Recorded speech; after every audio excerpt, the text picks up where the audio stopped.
Hello students, welcome to Pattadkal English Academy and Panishankari English Academy.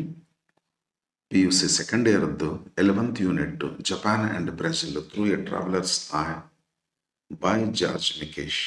ಈ ಲೆಸನ್ದಿಂದ ಏನು 2025-26 ರಿವೈಸರ್ question ಬ್ಯಾಂಕ್ನಲ್ಲಿ ಬಿಟ್ಟಿರುವಂಥ 2 mark ಕ್ವಶನ್ಸ್ಗಳಿಗೆ ಆನ್ಸರನ್ನು ಮಾಡಿಕೊಡ್ತೀನಿ. ಇವಾಗ ಬರ್ರಿ ಕ್ವಶನ್ಸ್ಗಳು ಏನದಾವ, ಅವಕ್ಕೆ ಆನ್ಸರ್ ಏನದಾವ, ಸ್ಲೈಡ್ ಡಿಸ್ಕಷನ್ ಜೊತೆಗೆ ತಮ್ಮನ್ನ ಕರ್ಕೊಂಡು ಹೋಗ್ತೀನಿ. ಕ್ವಶನ್ ಬ್ಯಾಂಕ್ನಲ್ಲಿರುವ ಕ್ವಶನ್ಸ್ಗಳಿವು. Number 1, what are the comments of George Mikes about courtesy in Japan? ಈ ಕರ್ಟಸಿ ಅನ್ನುವಂಥ ವಸ್ತುವಿನ ಬಗ್ಗೆ, ವಿಷಯದ ಬಗ್ಗೆ ಮಿಕೇಶ್ ಅವರು ಏನೇನು ಹೇಳ್ತಾರ ಒಂದೆರಡನ್ನ ಹೇಳು ಅಂತ ಐತಿ. ಕರ್ಟಸಿ ಬಗ್ಗೆ ಒಂದೆರಡು ಪಾಯಿಂಟ್ ಅನ್ನು ಹೇಳ್ತೀನಿ ನಾನು.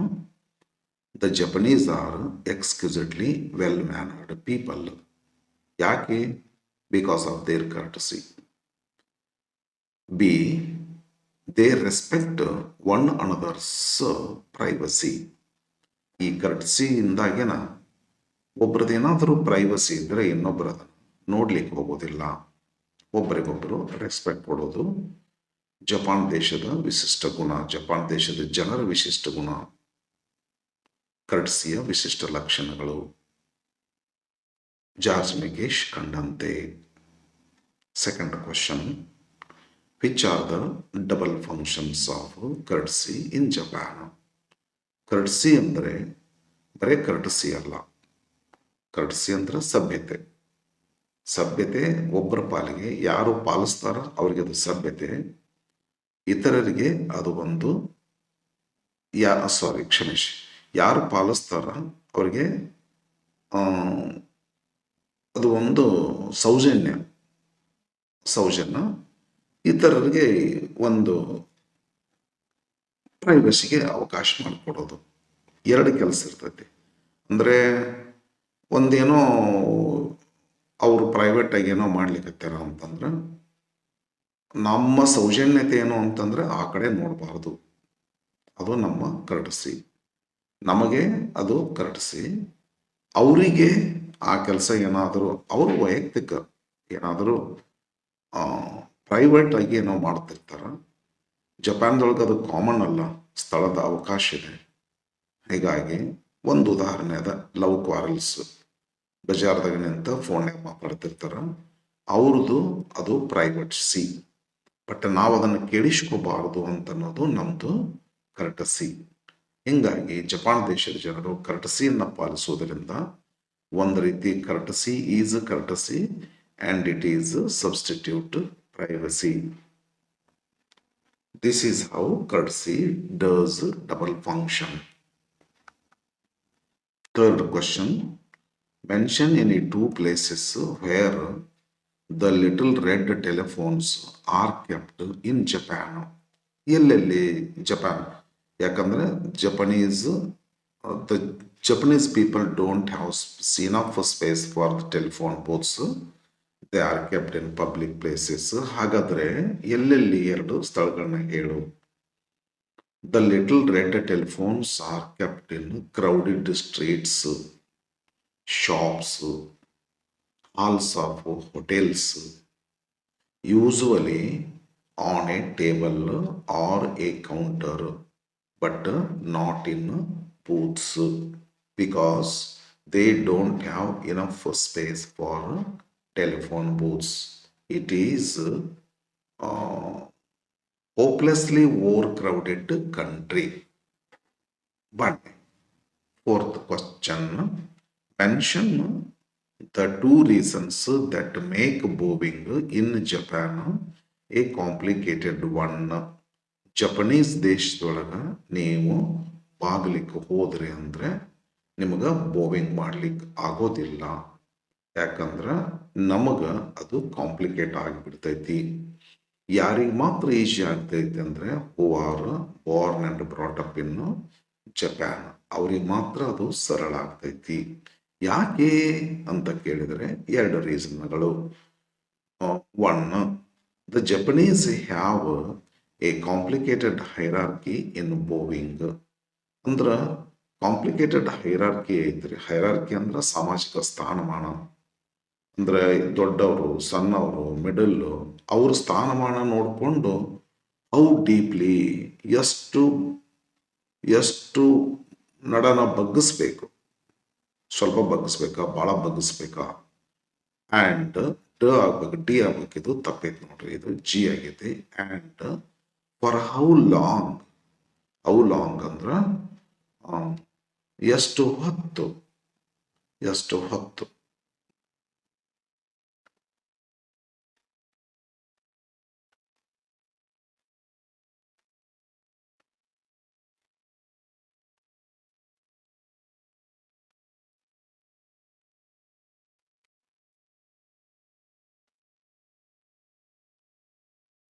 ಅಂದ್ರೆ ಹೀಗಾಗಿ ಅದು ಬೇರೆಯವರಿಗೆ ಗೊತ್ತಾಗೋದಲ್ಲ.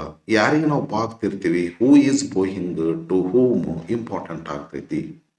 ಅದಕ್ಕೆ ಬಾಗುವಾಗ ಹೈರಾರ್ಕಿ ನೋಡ್ಕೊಂಡು ಬಾಗ್ಬೇಕಾಗ್ತೈತಿ. ನಮ್ಮಲ್ಲಿ ಹಂಗಲ್ಲ, ಎರಡು ಕೈ ಜೋಡಿಸ್ಬಿಡ್ತೀವ್ರಿ, ನಮಸ್ಕಾರ ನಮಸ್ಕಾರ.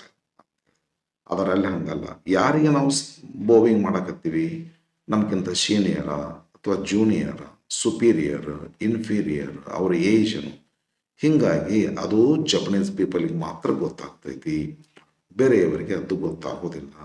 ಎಷ್ಟು ಆಳವಾಗಿ ಬಾಗಬೇಕು, ಹೌ ಡೀಪ್ಲಿ, ಎಷ್ಟು ಹೊತ್ತು ಬಾಗಬೇಕು, ಅದು ಅವ್ರಿಗೆ ಮಾತ್ರ ತಿಳಿತೈತಿ. ಅದಕ್ಕೆ the Japanese have A complicated hierarchy in bowing. ಹೀಗಾಗಿ ಬೇರೆಯವರಿಗೆ ಅದು ಡಿಫಿಕಲ್ಟ್ ಆಗ್ತೈತೆ. Number 1. Number 2, bowing must reflect the slightest differences. ಹೌದು, ಬಾಗುವಿಕೆಯಲ್ಲಿ ಸ್ಲೈಟ್ ಡಿಫರೆನ್ಸ್ ಇರ್ತೈತಿ, ಅದನ್ನು ಕೂಡ ನಾವು ತೋರಿಸ್ಬೇಕಾಗ್ತೈತಿ. ಯಾವುದು ಡಿಫರೆನ್ಸ್ ಅಂತ ಕೇಳಿದ್ರೆ, in social rank, standing, age and status between the two people. ಇಬ್ಬರು ಬಾಗ್ಲಿಕತ್ಯಾರ ಅಂದ್ರೆ ಯಾರು ಬಾಗ್ಲಿಕತ್ಯಾರ ಮತ್ತು ಯಾರಿಗೆ ಬಾಗ್ಲಿಕತ್ಯಾರ, ಹೌದಾ? ಇವನ್ನೆರಡುಗಳನ್ನು ನೋಡಿಕೊಂಡು ಬಾಗವರು ಅಷ್ಟು ಕರೆಕ್ಟಾಗಿ, ಅಷ್ಟು ಡೀಪಾಗಿ ಬಾಗ್ತಾರ, ಅಷ್ಟು ಹೊತ್ತು ಬಾಗ್ತಾರ.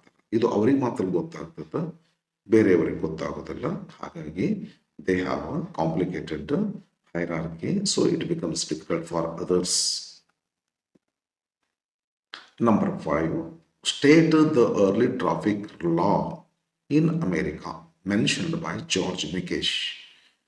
ನಮ್ಮ ಲೆಸನ್ದ ಬಂದಂಗೆ ಅವ್ರು ಏನು ಹೇಳ್ತಾರಂದ್ರೆ, if 2 cars met at an intersection, neither was to move before the other had gone.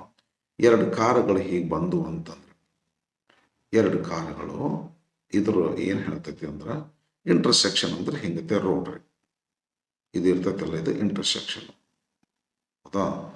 ಒಂದು ಕಾರು ಈ ಕಡೆಯಿಂದ ಬಂತು ಅಂದ್ರೆ, ಇನ್ನೊಂದು ಕಾರು ಈ ಕಡೆಯಿಂದ ಬಂದ್ರೆ, 2 ಬಂದು ಇಲ್ಲಿ ಸ್ಟಾಪ್ ಆಗಿಬಿಡ್ತಾವ್ರಿ. ಸ್ಟಾಪ್ ಆಗಿ ಒಂದು ಕಾರು ಮುಂದೆ ಹೋಗುವವರೆಗೂ ಇನ್ನೊಂದು ಕಾರು ಅಲ್ಲೇ ನಿಂತಿರ್ತೈತಿ. ಅದು ಪಾಸ್ ಆಗಿ ಹೋದ ನಂತರ ಈ ಕಾರು ಮೂವ್ಮೆಂಟ್ ಆಗ್ತೈತಿ. ಅಂದ್ರೆ ಬಾಗುವಿಕೆ ಕೂಡ ಹಾಗೆ, ಇಬ್ಬರು ಬಾಗ್ತಾರ, ಈ ಕಡೆ ಒಬ್ಬ ಬಾಗ್ತಾನ, ಈ ಕಡೆ ಒಬ್ಬ ಬಾಗ್ತಾನ. ಒಬ್ಬ ಬಾಗಿದಂಥವ ಮೇಲೆ ಸ್ಟ್ರೈಟನ್ ಅಪ್ ಆಗೋ ತನಕ ಇನ್ನೊಬ್ಬವ ಸ್ಟ್ಯಾಂಡ್ ಎರೆಕ್ಟ್ ಆಗೋದಿಲ್ಲ. ಇವ ಸುಪೀರಿಯರ್ ಅದ ಅಂದ್ರೆ ಇವ ಮೊದಲು ಎದ್ದು ನಿಲ್ತಾನ, ಬಾಗ್ತಾನ, ಆಮೇಲೆ ಸ್ಟ್ರೈಟನ್ ಅಪ್ ಆಗ್ತಾನ. ಇವ ಸ್ಟ್ರೈಟನ್ ಅಪ್ ಆಗುವವರೆಗೂ ಇವು ಬಾಗೇ ಇರ್ತಾನ ಅಂತ ಮೀನಿಂಗು. ಅದರ ಸಲುವಾಗಿ if 2 cars met at an intersection, neither was to move before the other had gone. ಇವ ಹೋಗುವವರೆಗೂ ಇವ ಮೂವೇ ಆಗೋದಿಲ್ಲ, ಇವ ಮ್ಯಾಲೆ ಏಳುವರೆಗೂ ಇವ ಮ್ಯಾಲೆ ಏಳೋದಿಲ್ಲ, ಬಾಗಿ ನಿಂತಿರ್ತಾನ ಅಂತ ಮೀನಿಂಗ್ ಅದು. ಸರಿನಾ? ಬರ್ರಿ ನೋಡೋಣ. Mention in 2 bowing rules inside the Japanese families. The wife bows to her husband. Family ಒಳಗೂ ಸಹಿತ ಒಂದಷ್ಟು ಫ್ಯಾಮಿಲಿ ಒಳಗೂ ಒಂದಿಷ್ಟು ಬೋವಿಂಗ್ ರೂಲ್ಸ್ಗಳದಾವ್ರಿ. ಯಾರಿಗೆ ಬಾಗ್ತಾರೆ? The wife bows to her husband, the child bows to his father, younger brothers to elder brothers, the sister bows to all brothers of whatever age. Family ಒಳಗಿನ ಬೋವಿಂಗ್ ರೂಲ್ಸ್. 7th question, who do the Japanese stores employ? Employ ಅಂದರೆ ನೇಮಕ ಮಾಡಿಕೊ, appointment ಮಾಡು. What is their only duty? ಯಾರು employ ಆಗಿರ್ತಾರ ಅವ್ರದ್ದು ಒಂದೇ ಒಂದು ಡ್ಯೂಟಿ ಏನದು ಅಂತ. The Japanese stores employ bowing ಗರ್ಲ್ಸನ್ನು ಎಂಪ್ಲಾಯ್ ಮಾಡ್ತಾರೆ. ಅವ್ರದ್ದು ಏನಪ್ಪ ಡ್ಯೂಟಿ ಅಂತ ಕೇಳಿದ್ರೆ, their only duty is to bow deferentially ಅಂತ ಐತಿ. ನಾ ರೆಸ್ಪೆಕ್ಟ್ಫುಲಿ ಅಂತ ಮಾಡ್ತಾ ಇದ್ದೀನಿ. ಡೆಫರೆನ್ಷಿಯಲ್ ಅಂತ, ಡೆಫರೆನ್ಷಿಯಲ್ ಅಂದ್ರೆ respectfully to all and sundry. All and sundry ಅಂದ್ರೆ ಒಳ್ಳೆ ಎಕ್ಸ್ಪ್ರೆಷನ್. ಇದು ಎಕ್ಸ್ಪ್ರೆಷನ್ ಅಂತ 2 ಮಾರ್ಕ್ ಕ್ವಶನ್ಸ್ ಕೇಳ್ತಾರಲ್ಲ, ಎಕ್ಸ್ಪ್ರೆಷನ್ ಬರ್ತಿರ್ತಾವೆ. ಆಲ್ ಅಂಡ್ ಸನ್ರಿ ಅಂದ್ರೆ ಎವ್ರಿ ಒನ್ ಮಾರ್ಕಿನ ಕ್ವಶನ್ ಬರ್ತೈತೆ ಅಲ್ಲೇ, words and their meanings, writers and their works ಅಲ್ಲಿ ಕೇಳುವಾಗೂ ಕೇಳ್ಬೋದು ಇದನ್ನ. ಆಲ್ ಅಂಡ್ ಸನ್ರಿ ಮೀನಿಂಗ್ ಏನಂದ್ರೆ ಎವ್ರಿ ಒನ್.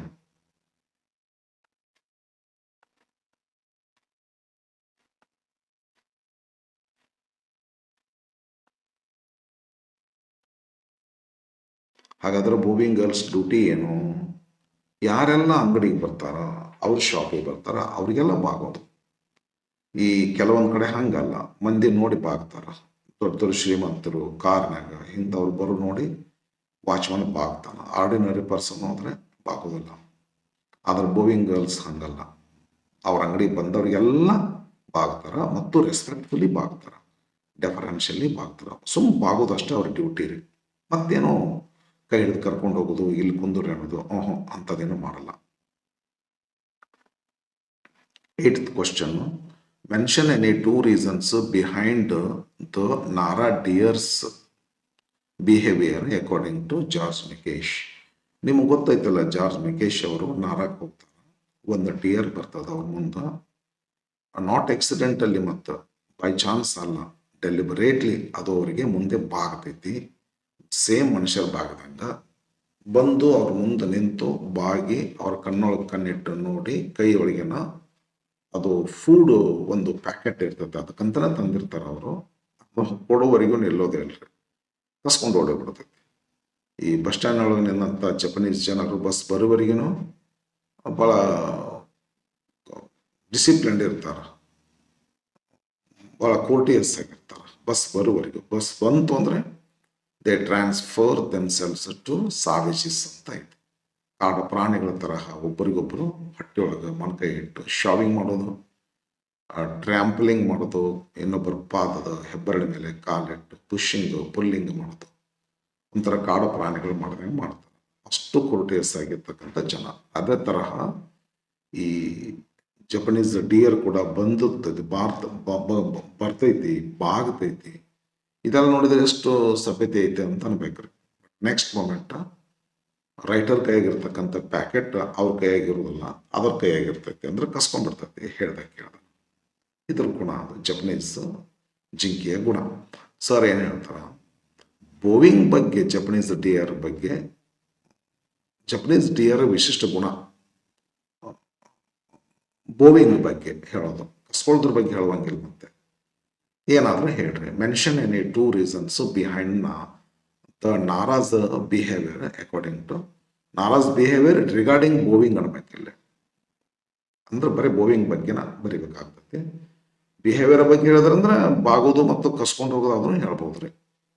ನನಗೆ ಹೊಗಳೋದಿಲ್ಲ ಇದು, ಹಿಂದೆ ಬರೋದು ಬಾಗೋದು ಕಸ್ಕೊಂಡು ಹೋಗೋದು, ಇದು ಹಂಗೆ ಹೇಳಿಲ್ಲ ರೀ. ನಾ ಹೇಳಿದ ಕರೆಕ್ಟ್ ಅದು, ಇದನ್ನ ಮಾಡ್ರಿ. ಡಿಯರ್ ಆರ್ ಮೋರ್ ಇಮಿಟೇಟಿವ್ ಪಾಡ್ದಾಗಿದ ಬಂದೈತ್ರಿ. ಡಿಯರ್ ಆರ್ ಮೋರ್ ಇಮಿಟೇಟಿವ್ ಅಂದರೆ ಬೇರೆ ಪ್ರಾಣಿಗಳು ನೋಡಿದ್ರೆ ಚಿಂಪಂಜಿ ಅಂತದ್ದು, ಅದು ಹೆಚ್ಚು ಇಮಿಟೇಟಿವ್ ಅಂತಾರೆ. ಬಟ್ ನಮ್ಮ ಮಿಕೇಶ್ ಸರ್ ಹೇಳ್ತಾರೆ ಚಿಂಪಂಜಿಗಿಂತಲೂ ಹೆಚ್ಚು ಇಮಿಟೇಟಿವ್ ಇದು ಇಲ್ಲಿದೆ ಇದೆ ಡಿಯರ್. ಯಾಕೆ ಅಂತ ಕೇಳಿದ್ರೆ, if they see people bowing all the time, ಜನ ಇಡೀ ಟೈಮ್ ಹಂಗೆ 12 ತಾಸು ಬಾಗೋದು ನೋಡಿದಂಥ ಜಿಂಕೆಗಳು ಅವು ಸಹಿತ they get into the habit too, ಅವು ಸಹಿತ ಬಾಗುವಿಕೆ ಹ್ಯಾಬಿಟನ್ನು ಕಳ್ಕೊಂಡ್ಬಿಡ್ತವೆ. ಜನ ಬಾಗೋದು ನೋಡಿ ನೋಡಿ ನೋಡಿ ಮತ್ತು ಆದ್ದರಿಂದ ಅವು ಇಮಿಟೇಟಿವ್, ಕಾಪಿ ಮಾಡೋ ಚಟ ಭಾಳ ಆಯ್ತು ಅವಕ್ಕೆ. B, it is something genetic and is the blood of Japanese dear. It is ಅಂದರೆ ಬೋವಿಂಗ್ ರೀ. ಇಟ್ ಈಸ್ ಅಂದ್ರೆ bowing is something genetic. Genetic ಅಂದ್ರೆ ತಂದೆ ತಾಯಿಯಿಂದ ಪಡ್ಕೊಂಡು ಬರೋದು, ಜೆನೆಟಿಕ್ ಅಂತ ಕರಿತೇವೆ. ಈ ಉದಾಹರಣೆ ಒಂದು ಮೀನದ. ಮೀನ ಈಸುವಿಕೆ ತಾನು ಹುಟ್ಟಿದ ನಂತರ ಕಲಿಯೋದಿಲ್ಲ, ಅದು ಬ್ಲಡ್ನಾಗ ಬಂದ್ಬಿಡ್ತೈತಿ ಈಸುವಿಕೆ. ಅದೇ ತರಹ ಜಪನೀಸ್ ಜಿಂಕೆಗೆ ಬಾಗುವಿಕೆ ಎಂಬುದು ಜೆನೆಟಿಕ್ ಆಗಿ ಬಂದಿದೆ. ಯಾರು ಏನು ಕಲಿಸ್ಬೇಕಾದಿಲ್ಲ, ಬೆಳೆದಂಗೆಲ್ಲ ಕಲಿಯೋದಿಲ್ಲ. ಹುಟ್ಟುತ್ತಲೇನ ಈ ಕೂಸು ಹುಟ್ಟಿತೆ ಅಂದ್ರೆ ಚಿರಾಕ್ ಚಾಲು ಮಾಡ್ತೈತೆ. ಅದೇ ತರಹ ಜಪನೀಸ್ ಇದ್ರ ಸೆಂಟೆನ್ಸ್ ಮೀನಿಂಗ್ ಹಂಗೆ ಹೇಳ್ತೀನಿ ನಾನು. ಜೆನೆಟಿಕ್ ಅಂದ್ರೆ ಏನು, ಯಾರು ಕಲಿಸೋದಿಲ್ಲ ಚೀರು ಅಂತೇಳಿ ಕೂಸಿಗೆ. ಅದೇ ಥರ ಮೀನಿಗೆ ಯಾರು ಈಜಾಡು ಅಂತ ಕಲಿಸೋದಿಲ್ಲ, ಕೈ ಹಿಡಿದು ಯಾರು ಕಲಿಸೋದಿಲ್ಲ. ಅದೇ ತರಹ ಜಪನೀಸ್ ಜಿಂಕೆಗಳಿಗೆ ನೀ ಬಾಗು ಹಿಂಗೆ ಬಾಗು ಅಂತ ಯಾರು ಕಲಿಸೋದಿಲ್ಲ, ತನ್ನ ತಾನೇ ಬರ್ತೈತಿ ಅಂತ ಮೀನಿಂಗ್ ಇದು. It is in the blood of a Japanese dear. Japanese dear ಮಾತ್ರ ಇದು ಬರ್ತೈತಿ. ಇದು ಇಂಡಿಯಾದ ಡಿಯರ್ ಮತ್ತು ಇನ್ನೊಂದು ಯಾವುದು ಬೇರೆ ದೇಶದ ಡಿಯರ್ನ ಹೋಗೋ ನೀ ಜಪನೀಸ್ ಡಿಯರ್ ಥರ ಬಾಗು ಅಂದ್ರೆ ಬರೋದಿಲ್ಲ. ಜಪನೀಸ್ ಡಿಯರ್ನಲ್ಲಿ ಮಾತ್ರ ಬಾಗುವಿಕೆ, ಬೋವಿಂಗು ಒಂದು genetic, and it is in the blood of Japanese deer, not in the blood of the deer of any other country. Meaning ಇದು. These are the special qualities of deer of Japan. Okay, next ಸ್ವಲ್ಪ ಕ್ಷಣ ನಮ್ಗೆ ಇದಾಯ್ತು, ಬ್ರೆಜಿಲಿಂದ ಬಂದ್ಬಿಡ್ತದೆ. Brazil ಅಲ್ಲ, Japan. When do Japanese host consider their guest an ill mannered lout. Japanese host ಅಂದ್ರೆ Japanese ಈಗ ಯಾರ್ದೋ ಮನೆಗೆ ನಮ್ಗೆ ಊಟಕ್ಕೆ ಕರೆದಿರ್ತಾರೆ, ನಮ್ಮ ಮನೆಗೆ ಊಟಕ್ಕೆ ಬರ್ರಿ ಇವತ್ತು ಅಂತೇಳಿ. ಒಂದು ಸಂಬಂಧ, ಸೋಷಿಯಲ್ ರಿಲೇಷನ್ ಅದು. ನಾವು ಅವ್ರ ಮನೆಗೆ ಊಟಕ್ಕೆ ಹೋಗ್ತೀವಲ್ಲ, ನಾವು ಗೆಸ್ಟ್ ಆಗ್ತೀವಿ. ಅವ್ರು ಊಟಕ್ಕೆ ಬಡಿಸ್ತಾರಲ್ಲ, ಅಡುಗೆ ಮಾಡಿರ್ತಾರಲ್ಲ, ಅವರು ಹೋಸ್ಟ್ ಆಗ್ತಾರೆ. ಸರಿನಾ? ನಾವು ಜಪಾನ್ ದೇಶದೊಳಗೆ ನಾವು ಯಾರ ಮನೆಗಾರ ಊಟಕ್ಕೆ ಹೋದ್ವಿ ಅಂದ್ರೆ ಅವ್ರ ಮನೆಯೊಳಗೆ ನಾವು ಊಟ ಮಾಡ್ತಿರ್ಬೇಕಾದ್ರೆ ಬಾಯಿಂದ ಚಪ್ಪರಿಸಿ ದೊಡ್ಡ ಶಬ್ದ ಮಾಡ್ಬೇಕಂತ, ಫಿಯರ್ಫುಲ್ ನಾಯ್ಸ್ ಮಾಡಬೇಕು. ನಾಯ್ಸ್ ಮಾಡೋದು ಯಾತಕ್ಕೆ ಅಂತ ಗೊತ್ತಾ ನಿಮಗೆ? ಅಂದರೆ ಹೋಸ್ಟ್ಗೆ ಅಪ್ರಿಷಿಯೇಷನ್ ಮಾಡ್ಬೇಕು. It is a sign of appreciation. ಏನು ಚೆನ್ನಾಗಿ ಅಡುಗೆ ಮಾಡಿರಿ ನೀವು, ಅಮೃತ ಇದ್ದಂಗೆ ಐತ್ರಿ, ಇಂಥದ್ದು ಊಟನೇ ಮಾಡಿಲ್ಲ ನಾನು, ಅಷ್ಟು ರುಚಿಕಟ್ಟಾಗಿ ಮಾಡ್ಯವ ತಾಯಿ ಅಂತಂದಂಗೆ. ಹಂಗೆ ಅನ್ನೋದಿಲ್ಲ ಬಾಯಲ್ಲಿ. ಅದನ್ನ ಏನು ಮಾಡ್ತಾರ, ಬಾಯಿಂದ ಸೂಪು ಕುಡಿತಿರ್ಬೇಕಾದ್ರೆ ಬಾಯಿಂದ ಫಿಯರ್ಫುಲ್ ನಾಯ್ಸ್ ಮಾಡ್ತಾರೆ, ಸ್ವರ್ಗ್ ಅಂತ. ಆವಾಗ ಅಡುಗೆ ಮಾಡೋ ಹೆಣ್ಮಗಳು ಅಲ್ಲೇ ಕೂತ್ಕೊಂಡು ಆಹಾ ಹಾ ಹಾ ಪರಮಾನಂದ ಅವನಿಗೆ ಅನುಭವಿಸ್ಬಿಡುತ್ತಾಳ. ಅಡುಗೆ ಮಾಡೋ ಹೆಣ್ಮಗಳಂತಲ್ಲ, ಅಡುಗೆ ಮಾಡೋ ಪುರುಷ ಇದು ಹೋಸ್ಟ್ ಅಂದ್ರೆ. ಅದರ ಪ್ಲೂರಲ್ ಫಾರ್ಮು ಹೋಸ್ಟೆಸ್ ಅಂತ ಬರ್ತೈತೆ. ಅಂದರೆ ಅಡುಗೆ ಮಾಡೋ ಹೆಣ್ಮಗಳು ಅಂದರೆ ಅದರ ಆತಿಥ್ಯ ಮಾಡೋ ಹೆಣ್ಮಗಳಿಗೆ ಹೋಸ್ಟೆಸ್ ಅಂತ ಕರೀತಾರೆ. ಹೋಸ್ಟೆಸ್ಸನ್ನು ಖುಷಿ ಪಡಿಸ್ಬೇಕು ಅಂತಂದರೆ ನಾವೇನು ಮಾಡ್ಬೇಕಾಗ್ತೈತಿ, ಫಿಯರ್ಫುಲ್ ನಾಯ್ಸ್ ಮಾಡ್ಬೇಕಾಗ್ತೈತಿ ಬಾಯಿಂದ. ಒಂದು ವೇಳೆ ನಾವು ಅವ್ರ ಮನೆಗೆ ಊಟಕ್ಕೆ ಹೋಗಿವಿ, ನಾವು ಸೌಂಡ್ ಮಾಡೋದು ಸರಿಯಲ್ಲಪ್ಪ ಅಂತೇಳಿ, ಅಥವಾ ಮರೆತು ಬಿಟ್ಟು ನೀವೇನಾದರೂ ಸೌಂಡ್ ಮಾಡಲಾರ್ದ ತಿಂದಿ ಅಂತಂದರೆ, ಸೂಪನ್ನು ಕುಡ್ದಿ ಅಂತಂದರೆ, ನೀನೇನಂತ ಕನ್ಸಿಡರ್ ಮಾಡ್ತಾರ ಅವರು ಕರೆದವರು? ಆ್ಯನ್ ಇಲ್ ಮ್ಯಾನರ್ಡ್ ಲೌಡ್, ಉಪಯೋಗ ಇಲ್ಲದ ಮನುಷ್ಯ, ಮ್ಯಾನರ್ಸ್ ಗೊತ್ತಿಲ್ಲದಂತ ಅಜ್ಞಾನಿ, ಹೊರಟ ಮನುಷ್ಯ. ಲೌಟ್ ಅಂದ್ರೆ ಮ್ಯಾನರ್ಸೇ ಗೊತ್ತಿಲ್ಲ ನಿಮಗೆ, ಒಂಥರ ಕಾಡು ಮನುಷ್ಯರಿದ್ದಂಗೆ ಅದ ನೀವು ಅಂತ ಬೈದು ಬಿಡ್ತಾರೆ ಅವರು. ಯಾಕೆ ಅಂತ ಕೇಳಿದ್ರೆ, ಒಂದು ಸೈನ್ ಆಫ್ ಅಪ್ರಿಷಿಯೇಷನ್ ಆಗಿರ್ತಕ್ಕಂಥ ಫಿಯರ್ಫುಲ್ ನಾಯ್ಸನ್ನು ನಾವು ಮಾಡಲೇಬೇಕ್ರಿ. ಅಂದ್ರೆ ನಮಗೆ well natured, well mannered person, gentleman ಅಂತ ಕರೀತಾರೆ. ನಾವು ಫಿಯರ್ಫುಲ್ ನಾಯ್ಸ್ ಮಾಡಲಿಲ್ಲ, ನಮಗೆ ಇಲ್ಲ ಮ್ಯಾನರ್ಡ್ ಲವ್ ಅಂತ ಕರೀತಾರೆ. ಸರಿನಾ? ಅದಕ್ಕೆ ರೀಸನ್ ಕೊಡ್ತೀನಿ ನೋಡಿ. When do host consider their guests and ill mannered loud. ಯಾವಾಗ ಜಪನೀಸ್ ಕನ್ನಡದಾಗ ಅತಿಥೇಯ ಅಂತೇನೋ ಅಂತಾರೆ, ಜಪನೀಸ್ ಹೋಸ್ಟ್ಗಳು ಯಾವಾಗ ತಮ್ಮ ಗೆಸ್ಟನ್ನು, ಹೋದಂಥವ್ರು ಮನೆಗೆ ಊಟಕ್ಕೆ ಹೋದಂಥವ್ರು ಗೆಸ್ಟ್, ಕರೆದಂಥವ್ರು ಹೋಸ್ಟ್, ಗೆಸ್ಟ್ ಬಂದಂಥ ಗೆಸ್ಟನ್ನು ಇಲ್ ಮ್ಯಾನರ್ಡ್ ಲೌಡ್ ಅಂತ ಯಾವಾಗ ಕರೀತಾರೆ, ಯಾವಾಗ ಕನ್ಸಿಡರ್ ಮಾಡ್ತಾರೆ ಅಂದರೆ ಅವ ಸೌಂಡ್ ಮಾಡದೆ ಹೋದಾಗ. ಇಲ್ಲಿ ಬರ್ತಾರೆ, making fearful noise while eating soup in Japan is a sign of appreciation. ಇದು ಮತ್ತು ನಾವು ಅದನ್ನು ಮಾಡಲೇಬೇಕ್ರಿ. ಒಂದು ವೇಳೆ ನೀ ಅದನ್ನು ಮಾಡದೆ ಹೋದರೆ, Japanese hosts consider their guest an ill natured, ill manner lout, and if ಅಂದ್ರೆ ಹೆಣ್ಣು, ಇಫ್ ಅಂದ್ರೆ ಹೆಣ್ಣು ಇಫ್ ಒಂದೇ ಮೀನಿಂಗ್ ಆಗ್ತದೆ. ವೆನ್ ಅಂಡ್ ಇಫ್ ಅಂತ ಮಾಡಿದರೆ, ಮಾಡದಿದ್ದರೆ, ಆಗ ಅಂತೇಳಿ. ಹೆಣ್ಣಂತ ಕ್ವಶನ್ ಕೇಳಿದ್ರೆ ಅದಕ್ಕೆ ನಿಮ್ಗೆ ಹೆಣ್ಣದಕ್ಕೆ ಇದು ಆನ್ಸರ್ ಅಂತ ಹೇಳಿಕ್ಕೆ. ಹೆಣ್ಣು the guest does not make A fearful noise while eating soup ತಿನ್ನುವಂಥ ಸಮಯದಲ್ಲಿ. ವೈಲ್ ಅಂದ್ರೆ during that period. Suppose A guest doesn't make fearful noise, the host considers him or her as an ill-mannered lout. Ninth verse. Next questions are on Brazil. Okay, 2 ದೇಶಕ್ಕೆ travel ಮಾಡ್ತಾರಲ್ಲ, travel ಆಗಿದ್ದು 2 ದೇಶದ ಮೇಲೆ ಇದೆ. ಇನ್ನು Brazil ದೇಶದ ಮೇಲೆ ಇರುವಂಥ ಕ್ವಶನ್ಸ್ಗಳು. In which place the pavements are decorated in a unique way in Brazil? And what coloured mosaics are used there? ಈ ಬ್ರೆಜಿಲ್ ದೇಶದೊಳಗೆ ಯಾವ ಪ್ಲೇಸ್ನೊಳಗೆ ಒಂದು ಊರು ಐತೆ, ಊರ ಹೆಸರು ಬರೀಬೇಕು. ಯಾವ ಪ್ಲೇಸ್ನೊಳಗ ಈ ಅಡ್ಡಾಡ್ತಕ್ಕಂಥ ದಾರಿಗಳನ್ನು ಯುನೀಕ್ ರೀತಿಯಲ್ಲಿ ಡೆಕೋರೇಟ್ ಮಾಡ್ಕೊಂತ ಹೋಗ್ತಾರೆ. The persons who have an eye for beauty. ಯಾರಿಗೊಂದು ಬ್ಯೂಟಿ ಬಗ್ಗೆ ಆಸಕ್ತಿ ಇರ್ತದೆ ಆ ಎಲ್ಲ ಜನ ತಾವು ಅಡ್ಡಾಡುವಂಥ ರೋಡನ್ನು ಡೆಕೋರೇಟ್ ಮಾಡ್ತಾರೆ. ಹೌದು, ಯಾವ ಊರಿನಲ್ಲಿ ಅಂತ ಕೇಳಿದಾಗ. ಆಮೇಲೆ ಡೆಕೋರೇಟ್ ಮಾಡಬೇಕಾದ್ರೆ ಎದರಿಂದ ಮೊಸೈಕ್ ಅಂದ್ರೆ ಸಂಗಮೋರಿ ಕಲ್ಲು. ಈ ಜಗಲಿಗೆಲ್ಲ ಹಾಕಿರ್ತಾರಲ್ಲ, ಪೂಜೆ ಮಾಡೋ ಜಗಲಿ ಇರ್ತದಲ್ಲ, ಜಗಲಿಗೆ ಒಂದು ಕಲ್ಲು ಹಾಕಿರ್ತಾರ. ಆ ಕಲ್ಲಿಗೆ ಸಂಗಮೋರಿ ಕಲ್ಲು ಅಂತ ನಾರ್ಮಲ್ ನಿಮ್ಮಂಥವ್ರು ಹಾಕಿರ್ತಾರೆ. ಆಗರ್ಭ ಶ್ರೀಮಂತರು ಹೆಚ್ಚಿಗೆಂದು ಏನಾರು ಹಾಕಿರ್ಬೋದು. ಮೊಸೈಕ್ಸ್ ಅಂತ ಕರೀತಾರೆ, ಸಂಗಮೋರಿ ಕಲ್ಲು ಅಂತ ಕರಿತೀವಿ ನಾವು ನಮ್ಮ ಏರಿಯಾದೊಳಗೆ. ಯಾವ ಕಲರಿಂದ ಸಂಗಮೋರಿ ಕಲ್ಲನ್ನ ಆ ರೋಡಿಗೆ ಜೋಡಿಸ್ತಾರ ನೋಡ್ರಿ. ದ ಪೇಮೆಂಟ್ ಅಂದ್ರೆ ದಾರಿ, ಕಾಲ್ದಾರಿ. ಪೇಮೆಂಟ್ ಅಂದ್ರೆ ಕಾಲ್ದಾರಿ, footpaths. The pavements are decorated in a unique way in the streets of Copacabana. ಎಲ್ಲಿದೆ ಇದು? ಬ್ರೆಜಿಲ್ ಅಲ್ಲಿ ಇದೆ. ಈ ಊರನ್ನ ಜನ ರೋಡನ್ನು ರಿಪೇರಿ ಮಾಡ್ತಾರೆ ಕಲ್ಲಿನಿಂದ, ಸಂಗಮರಿ ಕಲ್ಲಿಂದ. ಯಾವ ಕಲರ್ ಕಲ್ಲಪ್ಪ ಅದು ಅಂತ ಕೇಳಿದ್ರೆ beautiful black mosaics are used. 11th question. In which country are motor cars expensive? ಭಾಳ costly according to George Mikes. ಯಾಕೆ? ವೈ? ಯಾವ ದೇಶದಲ್ಲಿ ಅಂದ್ರೆ ಬ್ರೆಜಿಲ್ ದೇಶದಲ್ಲಿ.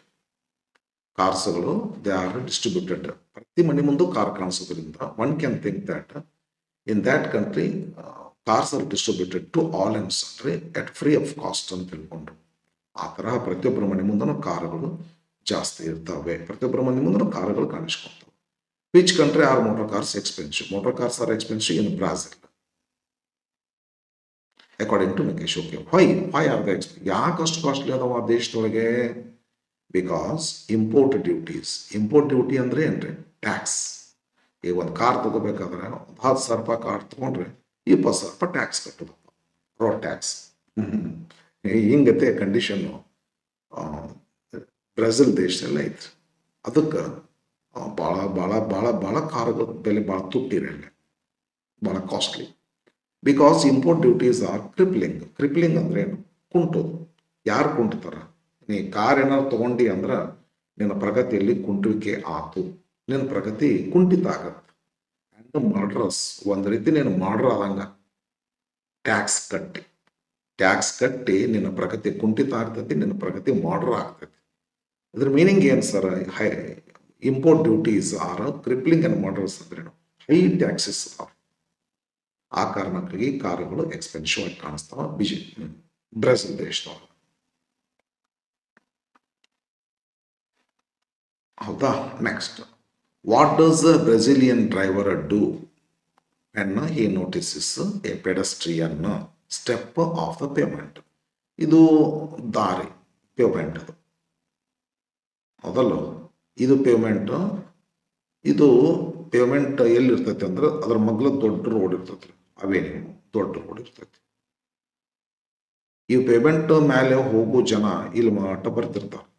ಇಲ್ಲಿ ಹೊಳ್ಳಿ ಆಚೆ ಕಡೆ ತಮ್ಮ ಮನೆ ಆ ಕಡೆ ಇರ್ತೈತಿ, ಅಲ್ಲಿ ಹೋಗ್ಬೇಕಾಗಿರ್ತೈತಿ. ಇದು ಪೇಮೆಂಟ್ನಿಂದ ಹೆಜ್ಜೆ ಕೆಳಗೆ ಇಡ್ತಾರಲ್ಲ, ಆಫ್ ದ ಪೇಮೆಂಟ್ ಅಂತಾರೆ. ಕಾಲ್ದಾರಿಂದ ಕೆಳಗೆ ಹೆಜ್ಜೆ ಇಟ್ರೆ ಆಫ್ ದ ಪೇಮೆಂಟ್. ಈ ಪೆಡಸ್ಟ್ರಿಯನ್ ಈ of the payment step of step, suppose ಈ ಸ್ಟೆಪ್ ಆಫ್ ದ ಪೇಮೆಂಟ್. ಇಲ್ಲಿ ಪೇಮೆಂಟ್ ಮೇಲೆ ಬರುವಾಗ ಅವನಿಗೇನು ಮಾಡೋಕ್ಕಾಗೋದಿಲ್ಲ, ಕಾರ್ ಡ್ರೈವರ್ ಅವ ಸೇಫ್ ಆಗಿ ಹೋಗ್ತಿರ್ತಾನೆ. ಬಟ್ ರೋಡ್ ಮೇಲೆ ಹೆಜ್ಜೆ ಇಟ್ಟ ಪೇಮೆಂಟ್ದಿಂದ ಕೆಳಗೆ ರೋಡ್ ಮೇಲೆ ಹೆಜ್ಜೆ ಇಟ್ಟು ರೋಡ್ ದಾಟಕ್ಕೆ ಏನಾದರೂ ಹೋದ ಅಂದ್ರೆ, ಇಲ್ಲೇನಾದರೂ ಒಂದು ಕಾರ್ ಬರ್ತಿತ್ತು ಅಂತಂದ್ರೆ ಈ ಕಾರಿನ ಡ್ರೈವರ್ ಏನಂತ ವಿಚಾರ ಮಾಡ್ತಾನೆ, ಇವನ ಬಗ್ಗೆ ನನ್ನ ಫೇರ್ ಗೇಮ್ ಅಂತ ವಿಚಾರ ಮಾಡ್ತಾನೆ ಡ್ರೈವರ್. ಬೇಕದಮ್ ಇವನು ನೋಡಿದ ತಕ್ಷಣ ಇವನ್ನೇ ಗುರಿ ಇಡ್ತಾನ.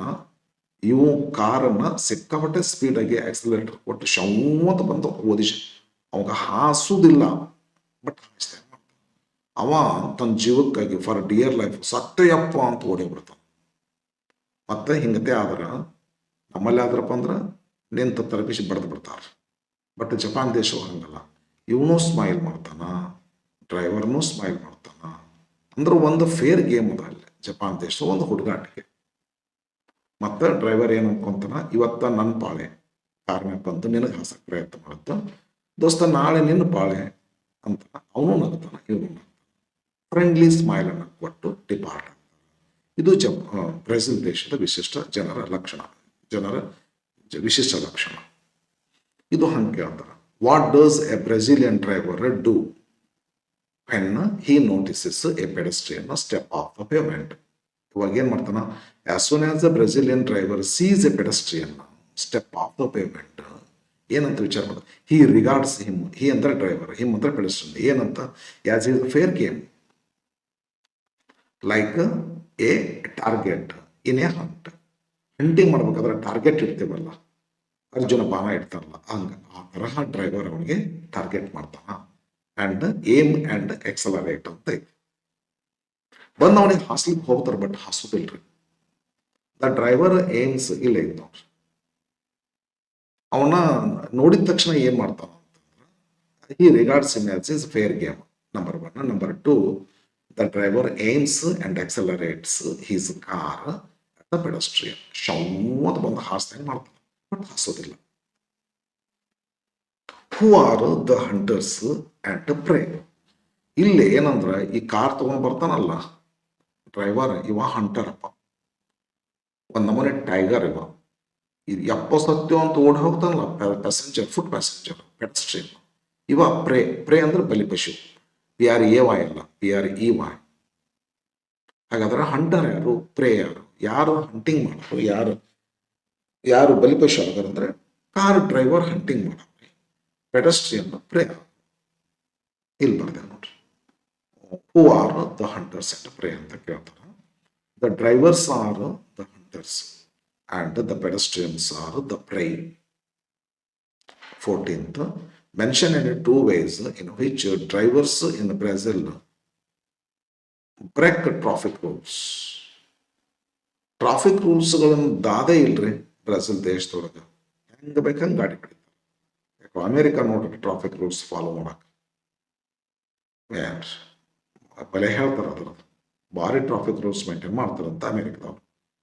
ಅಮೆರಿಕದಾಗ ಇಂಟರ್ಸೆಕ್ಷನ್ ಒಂದು ಕಾರಿಂದ ಹೇಳಿದ್ರಲ್ಲ, ಆಗಲ್ಲ. ಹಂಗ ನೋಡ್ರಿ ಅಮೆರಿಕ ಭಾಳ, ಯಾರೋ ಹಾರ್ನ್ ಸಹಿತ ಹಾಕೋದಿಲ್ಲ ಅಂತಲ್ಲಿ. ಹಾರ್ನ್ ಹಾಕಿದ್ರೆ ಹೊಳೆ ನೋಡ್ತಾವಂತ, ಏನಪ್ಪ ಇವು ಹಾರ್ನ್ ಹಾಕ್ತಾನ ಅಂತ. ಇಲ್ಲಿ ಹಾರ್ನ್ ಹಾಕಿದ್ರು ಜನ ಸರಿ ಇದಿಲ್ಲ ನಮ್ಮ ದೇಶದೊಳಗೆ. ಬ್ರೆಜಿಲ್ ಅಂತೂ ಅಯ್ಯೋ ರೂಲ್ಸ ಏನು ದಾದಿಲ್ಲ ಅವರಿಗೆ traffic rules. Mention in 2 ways in which drivers in Brazil break traffic rules according to George Nikish. Drivers ಹೆಂಗೆ ಟ್ರಾಫಿಕ್ ರೂಲ್ಸ್ ಅನ್ನು ಮುರಿತಾರ? 3 ರೀತಿ ಐತಿಲ್ಲ, 2 ಕೊಟ್ಟಿನ. ದೆ ಕಠಿನ್ ಸಡನ್ಲಿ ಆ್ಯಂಡ್ ಕೇರ್ಲೆಸ್ಲಿ. ಕಠಿಣ ಅಂದ್ರೆ ಹಿಂಗ ನಮ್ದೊಂದು ಗಾಡಿ ಮೊದಲು ಹೋಗ್ತಿರ್ತದೆ, ಹಿಂಗತೆ ಹಿಂದೆಯಿಂದ ಒಬ್ರು ಬರ್ತಾರೆ, ಹಿಂದ್ ಬಂದು ಏಕದಮ್ ತಂದು ಬಿಡ್ತಾರೆ, ಮುರಿದು ಬಿಡ್ತಾರೆ. ಇದಾಯ್ತಲ್ಲ, ಇದು ಕಠಿಣ ಸಡನ್ಲಿ. ಇದು ಈ ಏರಿಯಾ ತಾವು ಮುರಿತಾರ, ಬಟ್ ನಮ್ಮ ಅವ್ರ ಮಗ್ಗಲು ನಾವು ಹೋಗ್ತಿರ್ತೀವಲ್ಲ, ನಾವು ಉಳಿತೀವಲ್ರಿ, ನಾವು ನಮ್ಮ ಬ್ಯಾಲೆನ್ಸ್ ತಪ್ಪಿ ಬಿದ್ದು ಬಿಡ್ತೀವ್ರಿ, ಬೇಕಂತಲೇ ಮಾಡ್ತಾರ. ಹಿಂಗತೆ ಟ್ರಾಫಿಕ್ ರೂಲನ್ನು ಮರಿತಾರೆ. ಮುಂದೆ ಹೋಗಬೇಕು, ಆಮೇಲೆ ಸಿಗ್ನಲ್ ಕೊಡಬೇಕು, ಸಿಗ್ನಲ್ ಕೊಟ್ಟು ಆಮೇಲೆ ಭಾಳ ಡಿಸ್ಟೆನ್ಸ್ ಪ್ಲಸ್, ಇಲ್ಲ ಅಂದ್ರೆ ಅವ್ರು ಮುಂದೆ ಬಿಟ್ಟು ನಾವು ಹಿಂದಕ್ಕೆ ಬರಬೇಕು. ಹಿಂಗೆಲ್ಲ ಮಾಡೋದಿಲ್ಲ. They don't follow traffic rules. They cut in suddenly and recklessly and carelessly. ಮಗ್ಲು ಬೀಳ್ತಾನೆ ಅನ್ನೋದು ಲೆಕ್ಕನೇ ಇಲ್ಲ. Number 2, they overtake on both sides. Friend, ನಾವು ಹಿಂಗತೆ ಒಬ್ಬರು ಪ್ಯಾಸೆಂಜರ್ ಹೊಂಟಿರ್ತೀವಿ ರೋಡ್ ಒಳಗೆ, ಹಿಂದೊಬ್ಬ ಬರ್ತಿರ್ತಾನೆ, ಹಿಂಗತೆ ಬಂದು ಹಿಂಗೆ ಹೋಗಿ ಅವ್ನು ಓವರ್ಟೇಕ್ ಮಾಡಕ್ ಬರೋದಿಲ್ಲ, ಗೊತ್ತೈತೆ ನಮ್ಗೆ, ಇದು ಪ್ರೊಹಿಬಿಟೆಡ್. ಎಷ್ಟೊತ್ತಿದ್ರು ಮುಂದೆ ಹೋಗೋವನ್ನ ಎಡಕ್ಕೆ ಮಾಡ್ಕೋಬೇಕಂತ. ಹಿಂಗೆ ಬಂದು ಈ ಸೈಡ್ ನಾವು ಹಿಂಗೆ ಹೋಗಿ ಮತ್ತೆ ಹಿಂಗೆ ಹೋಗ್ಬೇಕಂತ ಐತಿ, ಹೌದಲ್ರಿ? ಆದ್ರ ಬ್ರೆಜಿಲ್ ದೇಶದೊಳಗೆ ಹಿಂಗೆ ಹೋಗ್ಬಾರ್ದಿಲ್ಲ, ಹಿಂಗೆ ಅವನ ದಾರಿ ಇಲ್ಲಿನೂ ಹಿಂಗೂ ಹೋಗ್ತಾರೆ, ಹಿಂಗೂ ಹೋಗ್ತಾರೆ. ಬೋತ್ ಸೈಡ್ಸ್ ಓವರ್ಟೇಕ್ ಮಾಡ್ಬಿಡ್ತಾರೆ. ಮುಂದೆ ಹೋಗುವಂಥ ಪ್ಯಾಸೆಂಜರ್ಗೆ, ಡ್ರೈವರ್ಗೆ ಅಥವಾ ರೈಡರ್ಗೆ ಭಾಳ ತೊಂದರೆ ಮಾಡಿಬಿಡ್ತಾರೆ. ಈ ಹಿಂಗತೆ. ಮತ್ತಿನ್ನೊಂದಂದ್ರೆ ಒಂದು ತಾಸಿಗೆ 20 ಸಲ ಬ್ರೇಕ್ ಹಾಕುವಂಗೆ ಮಾಡ್ತಾರೆ. 3 ಟೆಕ್ಸ್ಟ್ ಬುಕ್ ನೋಡ್ರಿ ಗೊತ್ತಾಗ್ತದೆ. Last question, which place in Brazil is the worst one? ಎದರ ಬಗ್ಗೆ ಅಂದ್ರೆ ಟ್ರಾಫಿಕ್ ರೂಲ್ಸ್ ಬಗ್ಗೆ ಭಾಳ ಕೆಟ್ಟದ್ದೊಂದು ಪ್ಲೇಸ್ ಐತೆ ಬ್ರೆಜಿಲ್ ದೇಶದೊಳಗೆ, ಯಾವುದು ಅಂತ ಕೇಳ್ತಾರೆ. What fascinates George Mikes there? Fascinates ಅಂದ್ರೆ ಮನಮೋಹಕವಾಗಿರೋದು, ಭಾಳ ಕೆಟ್ಟದ್ದು, ಅದರ ಅಟ್ರಾಕ್ಷನ್ ಇರ್ತೈತಿ. ಯಾವ್ದು ಗೊತ್ತೈತನ್ರಿ? ಇಲ್ಲೈತಲ್ಲ ಈ ಪ್ಲೇಸ್ ಅದು. ಎಸ್, ಅವೆನಿದ ಪ್ರೆಸಿಡೆಂಟೆ ವರ್ಗಾಸ್, ಈ ಪ್ಲೇಸ್ ಅದು. ಭಾಳ ಕೆಟ್ಟ ಟ್ರಾಫಿಕ್, ದೊಡ್ಡ ಪ್ರಮಾಣದ ಸಂಖ್ಯೆ ಒಳಗಿರ್ತಾವ್ರಿ ಕಾರ್ಗಳು. ಅದು ಹೆಂಗೈತೆ ಅಂದ್ರೆ ಫ್ಯಾಸಿನೇಟ್. ನಮಗ ಅಲ್ಲಿ ಕಾರುಗಳು ಶವ್ ಅಂತ ಓಡೋದು ನೋಡಿದ್ರ ಯಪ್ಪ ಜಲಮ ನೋಡ್ಕೊಂಡು ನಿಂದಿರ್ಬೇಕಂತ ಅನ್ಸತಿ, ಹೌದಲ್ಲ? ಎಸ್, ವರ್ಸ್ಟ್ ಆದ್ರೂ ಅಟ್ರಾಕ್ಷನ್ ಆಗ್ತದೆ. ಅಂದ್ರೆ ಡ್ರೈವರ್ಗೆಲ್ಲ ವರ್ಸ್ಟ್, ನೀವು ನೋಡ್ಬೇಕಂದ್ರೆ ಚಂದ ಕಾಣಿಸ್ತದೆ, ಹೌದಲ್ಲ? ಎಲ್ಲಿ ಅದು ಅಂತ ಕೇಳ್ತಾರ. ಬ್ರೆಜಿಲ್ ದೇಶದೊಳಗ ದ ವರ್ಸ್ಟ್ ಪ್ಲೇಸ್. ಯಾವ ಕಾರಣಕ್ಕೆ ವರ್ಸ್ಟ್ ಪ್ಲೇಸ್ ಗೊತ್ತಂದ್ರೆ ಸಿಕ್ಕಾಪಟ್ಟೆ ಟ್ರಾಫಿಕ್ ರೀ. ಈ ಲಾಸ್ಟ್ ಬರ್ತೈತಿದ್ದು ಅದನ್ನು ನೋಡ್ಬೇಕು ನೀವು. ಭಾಳ ಒಂದು ಫೈನ್ ಜೋಕ್ ಮಾಡಿ ಲೆಸನ್ ಎಂಡ್ ಮಾಡ್ತಾರೆ ಜಾರ್ಜ್ ನಿಕೇಶ್ ಅವರು. ಇಲ್ಲೇ ರೋಡು, ಈ ಕಡೆ ಒಬ್ಬ ನಿಂತಿರ್ತಾನ, ಈ ಕಡೆ ಒಬ್ಬ ಫ್ರೆಂಡ್ ಇರ್ತಾರ. ದೂರಿಂದ ಇಬ್ಬರಿಗಿಬ್ಬರು ನೋಡ್ತಾರ, ಸಿಕ್ಕಾಪಟ್ಟೆ ಫಾಸ್ಟ್ ಆಗಿ ಗಾಡಿ ಹೋಗ್ತಿರ್ತಾವ. ಈ ಕಡೆ ಇದ್ದವ ಜೋರಾಗಿ ಕೂಗ್ತಾನ, ಈ ಪುಣ್ಯಾತ್ಮ ನೀನು ಆ ಕಡೆ ಹಂಗೆ ಹೋದೆವು ಅಂತ ರೋಡ್ ದಾಟಿ ಅಂತ ಇವ ಕೇಳ್ತಾನ. ಇವ ಎಷ್ಟು ಜೋರಾಗಿ ಒದರ್ತಾನಂದ್ರ ಇವನಿಗೆ ಕೇಳಿ ಅಂತ ಒದರ್ತಾನ. ರೀ, ಇವನಿಗೆ ಕೇಳೋದಲ್ಲ, ಇವ ಒದರಿದ್ದು ತನಗೆ ಕೇಳೋದಲ್ಲ. ಏನು ಒದರ್ತಾನಲ್ಲ ತನಗೆ ಕೇಳೋದಿಲ್ಲ, ಅದು ಅಷ್ಟು ಜೋರಾಗಿ ಒದರಿನ ಸಹಿತ. ಅಷ್ಟು ಜೋರಾಗಿ ಒದರ್ತಾನ, ಒದರಿದ್ದು ತನಗೆ ಕೇಳೋದಿಲ್ಲ. ಮಸ್ತ್ ಜೋಕ್ ಮಾಡ್ಯಾರ ಸರ್ ಅಲ್ಲಿ. ಆಮೇಲೆ ಅವ ಈಚೆ ಕಡೆ ಇರೋ ಗೆಸ್ ಮಾಡ್ತಾನ, ಇವ ಏನ್ ಕೂಗ್ಯಾನ ಅಂತ ಹೇಳ್ಬಿಟ್ಟು. ಇವ ಏನ್ ಅನ್ಕೊಂತಾನಂದ್ರ, ಅವ್ನು ಗೆಸ್ ಮಾಡ್ತಾನ ಕರೆಕ್ಟಾಗಿ, ನನ್ನ ಈ ಕಡೆ ಯಾಕೆ ಹೋದಿ ಅಂತ ಹೇಳ್ಬಿಟ್ಟು. ಇವ ಏನಂತಾನ, ನಾ ಇಂಥ ರಸ್ತೆ ದಾಟ್ ಹೆಂಗ್ ಬರಕ್ ಬರ್ತೈತೆ? ಓ ಫೂಲ್, ಇಂಥ ರಸ್ತೆ ದಾಟಕ್ ಆಗ್ತೈತೇನೋ? ನಾನು ಹುಟ್ಟಿದ್ದ ಈ ಸೈಡ್, ಅದಕ್ಕೆ ಈ ಸೈಡ್ ಇದ್ದೇನೆ ಅಂತ ಇವ ಜೋಕ್ ಮಾಡ್ತಾನೆ. ಇವ ಅಂತಾನ. ಸೊ ಹಿಂಗ ಲಾಸ್ಟ್ ನಿಕೇಶ್ ಸರ್ ಒಂದು ಸ್ಲೈಟ್ ಜೋಕ್ ಮಾಡ್ತಾ ಲೆಸನ್ ಎಂಡ್ ಮಾಡ್ತಾರೆ. ಅಷ್ಟು ಟ್ರಾಫಿಕ್ ಅಂತ ಹೇಳಿ, ಅಷ್ಟು ಟ್ರಾಫಿಕ್ ಇದು. ಎಲ್ಲಿ ಇದ್ರೊಳಗದು ಪ್ರೆಸಿಡೆಂಟೆ, ಅವೇನಿದ ಪ್ರೆಸಿಡೆಂಟೆ ವರ್ಗಾಸ್ ಪ್ಲೇಸ್.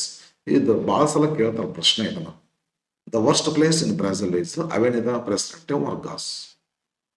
What fascinates? ಏನ್ ಅಟ್ರಾಕ್ಷನ್ ಮಾಡ್ತೈತಿ ಅಂತಾರ. ಟ್ರೂಲಿ ಫ್ಯಾಸಿನೇಟಿಂಗ್ ಪ್ರಾಬ್ಲಮ್ ಅಂತಾರ. ಬಲ್ ಚಂದ ತಿಳಿಸ್ತಂದೊಳಗ ದೊಡ್ಡ ಪ್ರಾಬ್ಲಮ್ ಅದು ದಾಟಕ, ಆದ್ರೂ ಫ್ಯಾಸಿನೇಟಿಂಗ್ ಐತಿ. ಅಂತ ಕಾಂಬಿನೇಷನ್ ಇದು, ಆಡ್ ಕಾಂಬಿನೇಷನ್. ಫ್ಯಾಸಿನೇಟಿಂಗ್ ಐತಿ ಅಂತ ಪ್ರಾಬ್ಲಮ್ ಅಂತ. ಪ್ರಾಬ್ಲಮ್ ಇದ್ದ ಫ್ಯಾಸಿನೇಟ್ ಇರೋದಿಲ್ಲ, ಬಟ್ ಭಾಳ ಫೈನ್ ಯೂಸ್ ಮಾಡೋದು George Mikes sir. Fascinating problem is how can crawling traffic proceed at such a terrifying speed. ಇಲ್ಲಿ ಸಹಿತ ಭಯಂಕರ ಟೆರಿಫೈಯಿಂಗ್ ಸ್ಪೀಡ್ನಾಗ ಹೋಗ್ತಿರ್ತಾರ, ನಿಧಾನ ಅಂತ ಕೇಳೋದಿಲ್ಲ. ಎಸ್, ಅದು ಪ್ರಾಬ್ಲಮ್ ರೀ. ಯಪ್ಪ ಜನ್ಮ ದಾಟಕ್ಕೆ ಬರೋದಿಲ್ಲ, ಹಾಸ್ಬಿಟ್ರೆ ಏನ್ ಗತಿ? ಆದ್ರೂ ಸತಿ ಅಂತ ಸ್ಪೀಡ್ನಾಗ ಹೋಗ್ತಾರೆ. ಹಿಂಗಾಗಿ ಪ್ರಾಬ್ಲಮ್ ಆದ್ರೂ ಕೂಡ ನಿಂತು ನೋಡಬೇಕು ಅಂತ ಅನಿಸ್ತದೆ. Okay friends, thank you. See in the next video.